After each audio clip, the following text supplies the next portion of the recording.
Russia's full-scale invasion of Ukraine may have begun in 2022, but the origins of this conflict trace back to a quieter, more surgical operation. That was the year Russian forces, masked and methodical, executed the illegal annexation of Crimea. In less than 4 weeks, they swallowed an entire region, leaving Kyiv in shock and the world to grapple with a new era of aggression.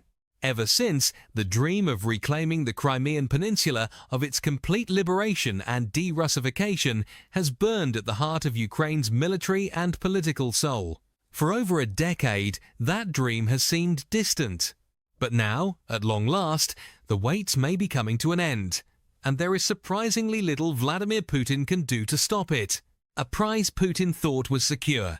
When Putin seized Crimea in 2014, it was a masterclass in hybrid warfare. Taking advantage of political chaos in Kyiv, he deployed elite troops in unmarked uniforms, the infamous Little Green Men, to seize parliament, key infrastructure and communication hubs. The operation was swift, flawless and nearly bloodless. Putin had secured what he proudly called an unsinkable aircraft carrier.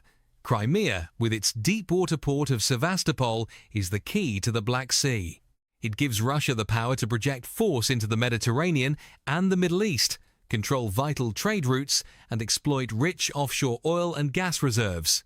During the 2022 invasion, the peninsula became a crucial military launchpad funneling troops, missiles and drones into Ukraine's southern regions, while the Kerch Strait Bridge served as a vital supply artery to the Russian mainland.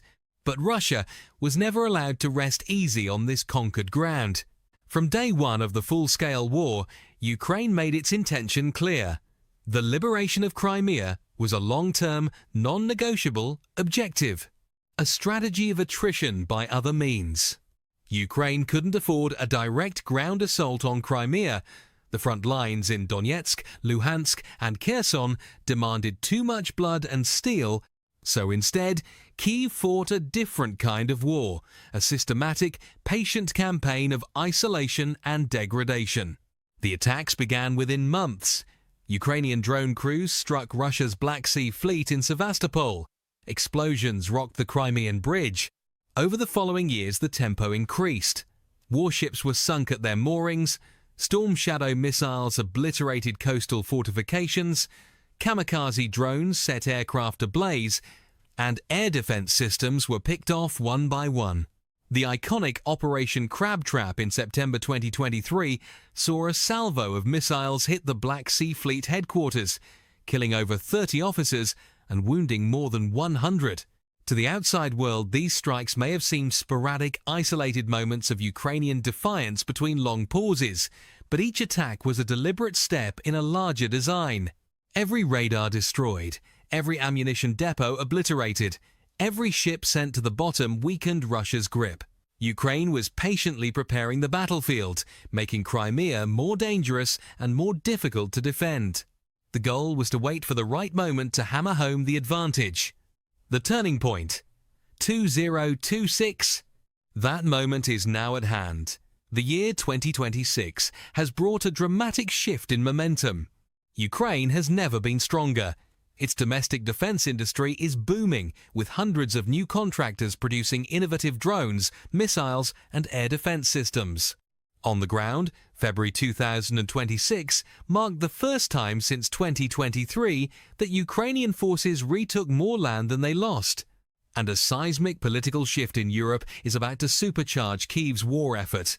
With the defeat of Hungarian Prime Minister Viktor Orban in April's elections, a game-changing €90 billion, over $100 billion, EU loan long blocked, is finally set to flow into Ukraine. Meanwhile, Russia has never looked so weak. Putin has lost one of his last allies inside NATO and the EU. His army is moving at its slowest rate in years, stalled or even pushed back along key fronts. Tens of thousands of troops are killed or wounded each month. Desertion is rampant, and recruitment has collapsed. For the first time, Russia cannot replace its losses. The talk of an inevitable Russian victory has faded, replaced by a growing realization among global experts and even Russia's own hardline military bloggers that the tide has turned. Crimea as the decisive terrain. Lieutenant General Ben Hodges, former commanding general of the United States Army Europe, has long argued that Crimea is the key to the entire war. In a recent appearance on the Times radio podcast Frontline, he reiterated this view with conviction. "I still believe, as I did since the beginning, that Crimea is the decisive terrain of the war," Hodges said. He explained that the peninsula holds both symbolic and strategic value.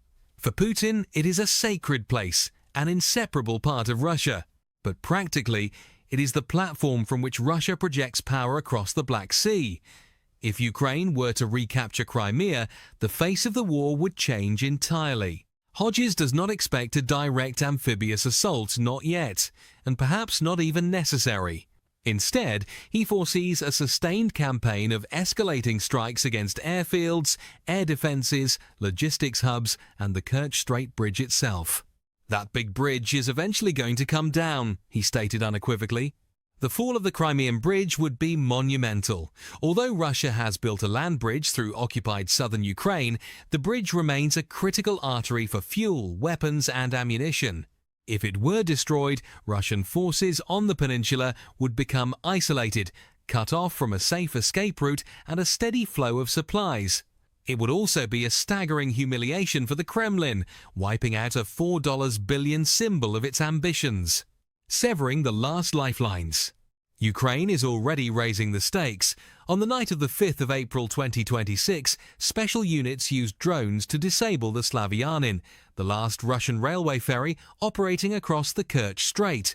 With all ferries now destroyed or disabled, Russia must rely even more heavily on the vulnerable bridge or risk sending supply convoys through the occupied Donbass and Kherson regions, routes that lie perilously close to Ukrainian drones and artillery. Throughout April, Ukraine carried out a week-long campaign along the land corridor linking Russia to Crimea, striking 3 arsenals, 3 supply depots, and 2 logistics hubs. Then, on April 20, reports emerged of successful attacks on 2 large Russian landing ships in Sevastopol Bay. The Yamal, a $80 million vessel capable of carrying 500 tons of cargo, and the Nikolai Filchenkov, an even larger ship capable of hauling 1,000 tons. Together, these strikes send an unmistakable message. Ukraine is systematically severing Russia's supply lines, isolating Crimea piece by piece. The endgame. If Ukraine succeeds in isolating the peninsula, the remaining Russian forces will become sitting ducks. With Kyiv's drones and missiles growing ever more precise, eliminating those troops would be a matter of time. Russian control would rapidly diminish. And if Ukraine can eventually forge a pathway through Kherson, it could exploit the enemy's weakness and send its own soldiers in to recapture the land. Russia, bleeding troops and equipment, stalling on the front lines and failing to recruit new soldiers, no longer has the means to fortify Crimea as it once did. Even partial Ukrainian control would render the Black Sea Fleet an irrelevance, shatter Russia's power projection capabilities, and shrink its sphere of influence for a generation. It is an astonishing reversal of fortune. Back in 2014, after his swift and efficient takeover, Putin believed he had secured Crimea for Russia for generations to come. He was terribly wrong. The patient, persistent strategy of degradation and isolation is bearing fruit. Ukraine's long wait for the liberation of Crimea may finally, against all odds, be coming to an end.